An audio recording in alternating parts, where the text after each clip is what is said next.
നിങ്ങളും ഷഹബാസിന്റെ വീട്ടുകാരും തമ്മിലുള്ള ഒരു ബന്ധം ഒന്ന് പറയാൻ പറ്റുമോ? ഞാനിപ്പോൾ ഷഹബാസിൻ്റെ ഉമ്മ പറയുമ്പോൾ എൻ്റെ ഉമ്മ പോലെയാണ്. ഓക്കെ. ഞാൻ അവിടെ കൂടലും ഫുഡ് കഴിക്കാനും ഒക്കെ വെച്ചാൽ അന്ന് പോയ ദിവസം പുര പോയപ്പോൾ ഉമ്മയും വാപ്പയും കെട്ടിപ്പിടിച്ച് കരഞ്ഞിട്ട് എന്തോ ഞാൻ ഫുള്ള് പൊട്ടിപ്പോയി.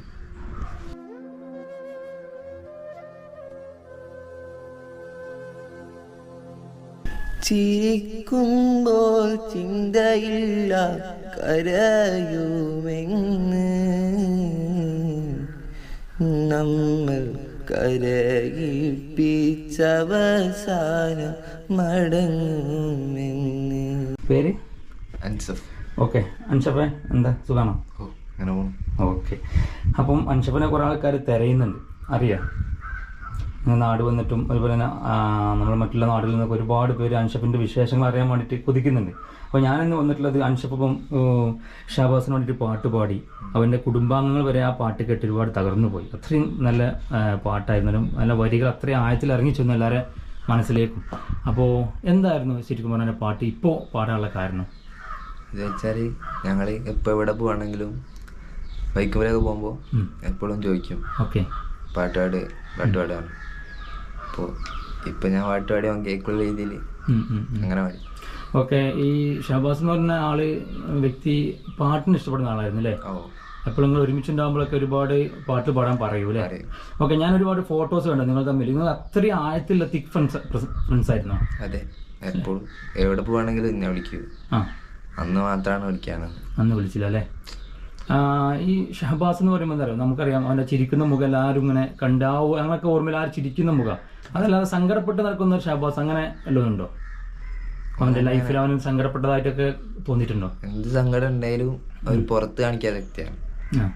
കാണിക്കൂല? ഞങ്ങളുടെ അടുത്തൊന്നും അങ്ങനെ കാണിക്കൂല. ഓക്കെ. ഒന്നും അങ്ങനെ കാണിക്കില്ല. ഓക്കെ. അപ്പോൾ നമ്മൾ നിങ്ങളെ കാണുമ്പോൾ ഭയങ്കരമായിട്ട് കരഞ്ഞു നിൽക്കുന്നൊരു മുഖമാണ് ഇപ്പോൾ നിങ്ങളത് കണ്ടത്. ഇപ്പോൾ കുറച്ചൊക്കെ മാറ്റമുണ്ട് എങ്കിലും ആ സങ്കടം എപ്പോഴും മുഖത്തുണ്ട്. അപ്പോൾ ഉമ്മാനെ കൊണ്ട് ചോദിച്ചപ്പോൾ പറഞ്ഞു പഠനമൊക്കെ വളരെ ലോ ആയി, പഠിക്കാനൊന്നും കഴിയുന്നില്ല, അങ്ങനെ ആ ബുദ്ധിമുട്ടൊക്കെ നേരിട്ടുകൊണ്ട് നിൽക്കുകയാണല്ലോ. അപ്പോൾ എന്താ തോന്നുന്നത്? എന്തോ ഉണ്ടായിരുന്നത് ഈ എക്സാമും നോമ്പ് കാലവും പെരുന്നാളെല്ലാം ഉഷാറായിരുന്നു. ഫോണില്ലാത്തൊരു ഉൾക്കൊള്ളാൻ പറ്റില്ല, അതാണ്. ഓക്കെ. ഷഹബാസ് ഇല്ലാത്തൊരു അല്ലേ മുന്നോട്ട് ഉൾക്കൊള്ളാൻ കഴിയുന്നില്ല. ആയിക്കോട്ടെ, ബുദ്ധിമുട്ടാക്കുന്നില്ല. എന്തായാലും ആ ഒരു പാട്ട് വരാനുള്ള കാരണം, അതായത് അതിൻ്റെ വരികളൊക്കെ ആദ്യം ഉണ്ടതാ പറഞ്ഞു. ഓക്കെ. അത് ആ വരി എഴുതിയ ആളാരാണ്? വരി എഴുതിയ ആൾ ഓർമ്മയില്ല. ഓക്കെ. പാടിയത് ഇവിടുന്ന് വീട്ടിൽ നിന്ന് തന്നെയാണോ? വീട്ടിൽ നിന്ന്. റെക്കോർഡിംഗ് ഒന്നല്ല, അല്ലാതെ സ്വന്തം ഒരു ഫോണിൽ പാടി ആണല്ലേ? ഈ ഫോണിലാണോ പാടിയത്? ഓക്കെ. ഒരു 4 വരി നമുക്ക് പാടാൻ പറ്റുമോ? നിങ്ങൾ പാടിയ 4 വരി. ഷഹബാസും നീയും അല്ലാതെ നിങ്ങൾക്ക് ആരും ഫ്രണ്ട്സ് ഉണ്ടായിരുന്നോ ഇതേ എത്ര തിക്കായിട്ടുള്ള?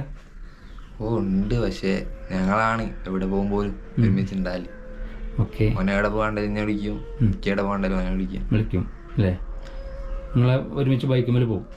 ഷഹബാസ് ഒരു ബൈക്കിലിരിക്കുന്ന ഒരു ഫോട്ടോ കൊണ്ട്, ആ ബൈക്ക് നിന്റെ ബൈക്കാണോ? ഒരു ബൈക്കിൽ അല്ല അല്ലേ? ഓക്കെ.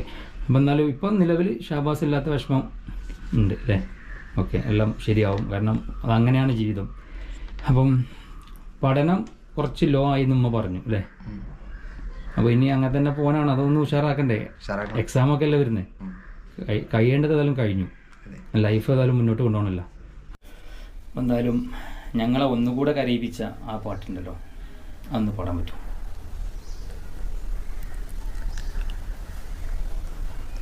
നടക്കുമ്പോൾ ഓർക്കില്ല കിടക്കുമെന്ന്, നാവിട്ടലയ്ക്കുമ്പോൾ കൽവിലില്ല നിലയ്ക്കുമെന്ന്, ചലനം നിലയ്ക്കുമെന്ന്, ചിരിക്കുമ്പോൾ ചിന്തയില്ല കരയുമെന്ന്,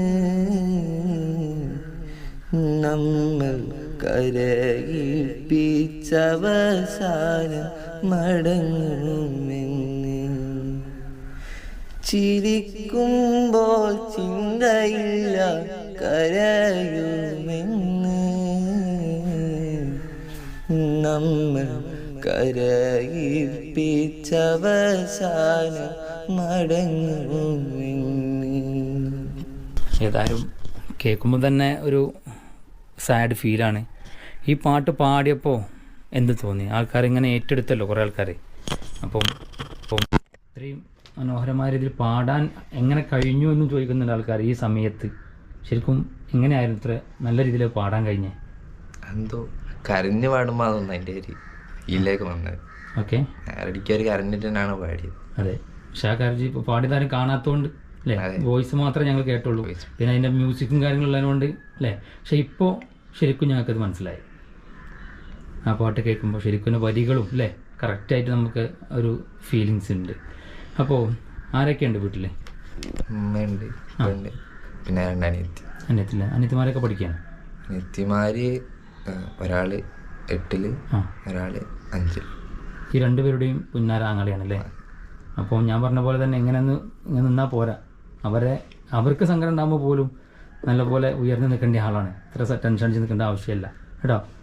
എന്നാലും പുതിയ പുതിയ കൂട്ടുകാരൊക്കെ വരും. പുതിയ കൂട്ടുകാരുമ്പോൾ വല്ലാതിരാവില്ലല്ലോ.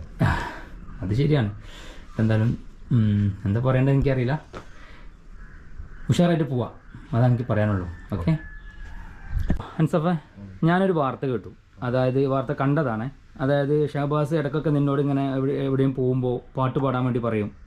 അപ്പോൾ നീ അതൊക്കെ വളരെ തമാശയിൽ തള്ളിക്കളയും. എന്നിട്ടിപ്പം അവൻ പോയതിന് ശേഷം നീ ഒരു പാട്ട് പാടി. ഇത് കേൾക്കാൻ അവനുണ്ടാവുമോ എന്നാണ് അതിൽ ചോദിക്കുന്ന ചോദ്യം. ശരിക്കും എന്താണ് അതിൻ്റെ സത്യാവസ്ഥ? അത് ഓൻ ചോദിക്കുമ്പോൾ ഒക്കെ പാടി കൊടുക്കുന്നുണ്ട്. ഉണ്ട്. ഇപ്പം ഞാൻ ആ വരികളിൽ ഉദ്ദേശിച്ചാൽ ഞാൻ അപ്പം പാടുമ്പോൾ കേൾക്കാനില്ലല്ലോ എന്നുള്ള രീതിയിലാണ്. അവൻ കേൾക്കുള്ള രീതിയിൽ പാടിയത്.